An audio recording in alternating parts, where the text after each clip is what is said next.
This is a video that will explain a little bit more about the Python SDK repo that Nadine has created and the community has contributed to. So as you can see, I am here on github.com/Nadine /Hiero SDK_Python. It is a Hiero SDK, but it's been voted to be merged to Hiero. But that is the current link. In the future, I will update that. So inside here in the code, you can see the code that mostly has been written by Nadine. And the key things to note are the examples, the SRC, and the tests. So as a rough structure, the examples are structured as every transaction type will have an example.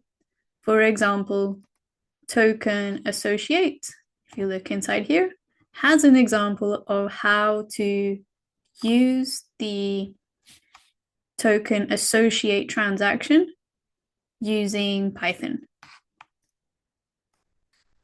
And on the back end, this works with the code that Nadine has created, not in the example, but in the SRC. So the examples, you use Python to trigger these transactions. I think it's Hiero SDK Python.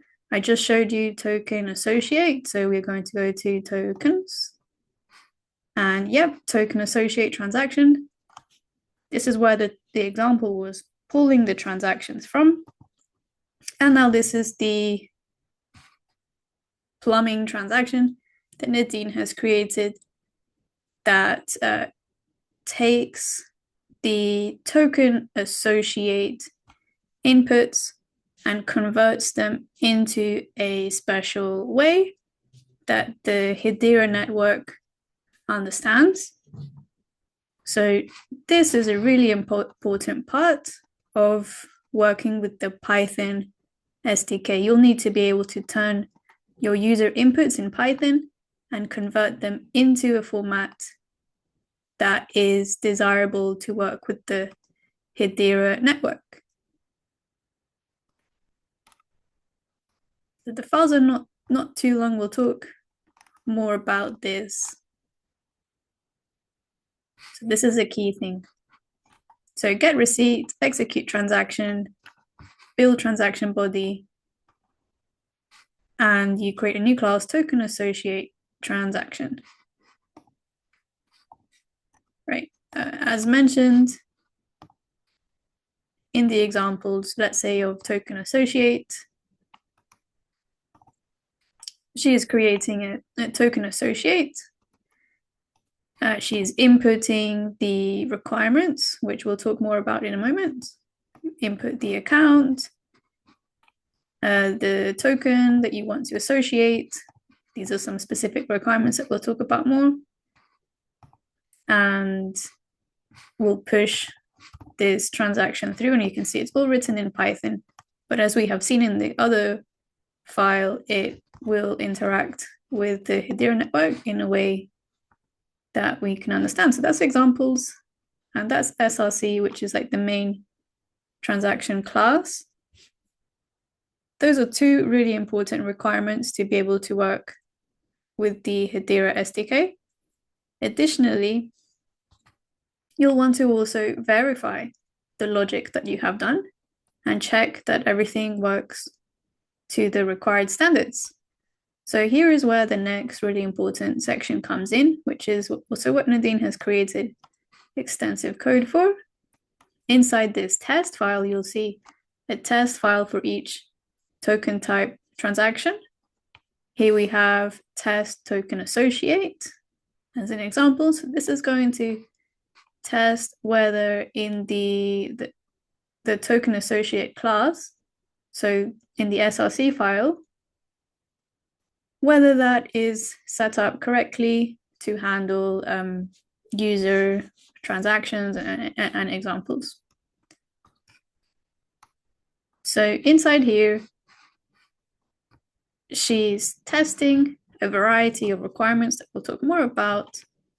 So for example, here she is testing building a token associate transaction body with the inputs that we discussed. We discussed that a token associate transaction is going to require you to put in a token ID, an account ID, and a token ID. In this case, actually, she's testing the input of more than one token ID. And then this is all going to get put into like a transaction, and there's the test is going to validate all these are input correctly and it is all looking good. So we'll talk more about this again. So this is what these assert statements referring to, that everything's in the correct form. We're going to test various other things. We'll talk more about what kinds of tests you're going to need to create. So she's got a test for the building of the transaction body, but also missing fields. For example, if somebody forgets to type in an ID, then it's not going to work. If somebody forgets to kind of approve the transaction or sign the transaction is what you're called, it shouldn't work either. So we need to verify all these things. So this test file for the particular transaction is really important. This is what we call like a unit test to verify what we have done. What else would be interesting to explain? Okay, there's something like referring to magic mock. You can see that in the code as well, I think.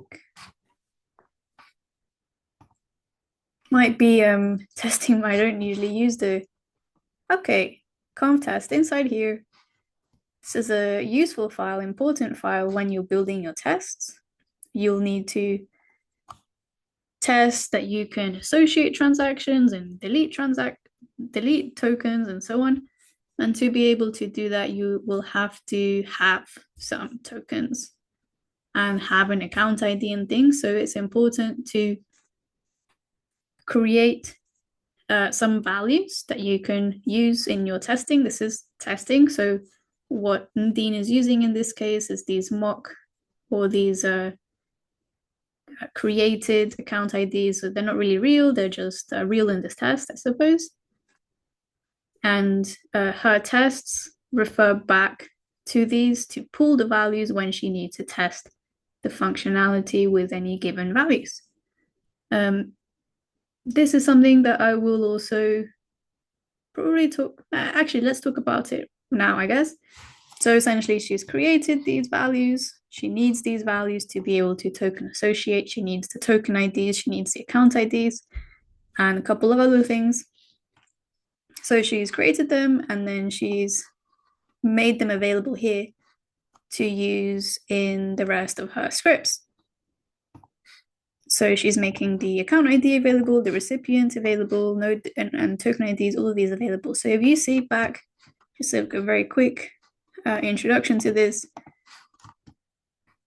If you see back at what she has done in the SRC, no, it wasn't, sorry, the test file, test token associate transaction. Inside here, whenever she needed some of these IDs, she was pulling them from this conf file. So for example, to build the transaction body, she will need the token ID, she'll need the account ID, and a couple of other things. So she's going to bring them into here, and that will then enable them to access those values. So this was the list of all those return values, which ended, remember, in token ID 1, token ID 2. She's not needing all of those for this particular test that she's creating. So that's why she's doing an underline statement. That particular value she doesn't want in this test, but she wants the rest. Sometimes the value names are changed. That's okay because it still maps to the same underlying mock value that was created. So you can change the names. The sequence will just tell you which particular value she's pulling. So yeah. So in summary, we have inside this Hiero SDK Python examples, really important for users to be able to know how to engage with the SDK. We have the SRC, which describes the token associate class or any other transaction class and how that works. The test, which is the unit test, testing the local functionality, which requires mocking or creating these values that you'll then test in these particular functions. And then the last thing you want to really understand with all of this kind of structure is the test.py file. This is a different kind of test. It's a network test. And this is when everything gets pushed to the Hiero network. So there's quite a lot of things going on because this is not just testing one thing at a time, it's testing everything. So for example, here you're testing creating the account and interacting with the Hiero network, creating a token, associating a token. So let's talk about this because we had a go at that. So this is going to take the values that we need and for example, the account ID that we want to associate the token to, the token ID or the list of the IDs, we're going to need to sign this transaction in a particular way, which we'll discuss in a moment.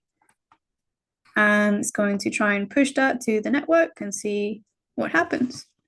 Has it been successful? Has it failed?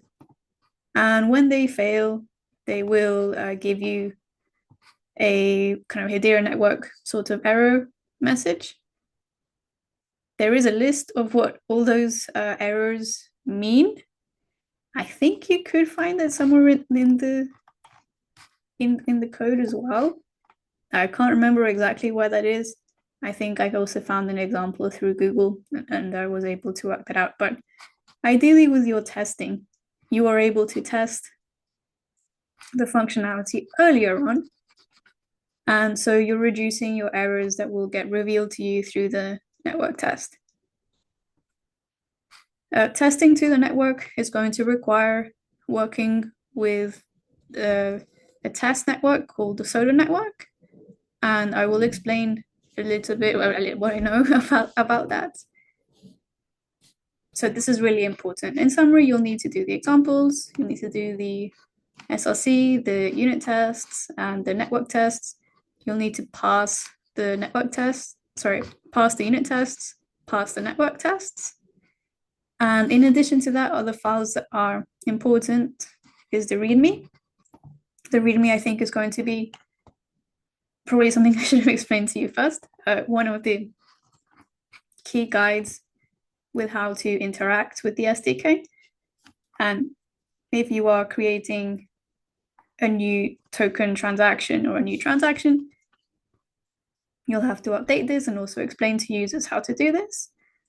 So this is editable and you have to be able to write information about that.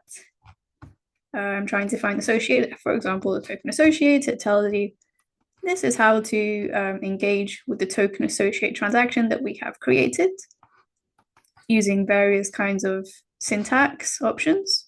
And this README goes through the other examples as well. The README also tells you how to test the unit tests, the local test that we described, UV run PyTest, and it tells you how to get the testing infrastructure. So you'll need to sync and generate the proto to be able to test. And I think that's most of the big picture. Overall, there's quite a lot of code here and it's coming along really well. those are the key ways to kind of sort of pull this together. I hope that's been useful to you. Next video, I will talk a little bit more about assessing the difficulty of each project that you could contribute to and how to get started on them.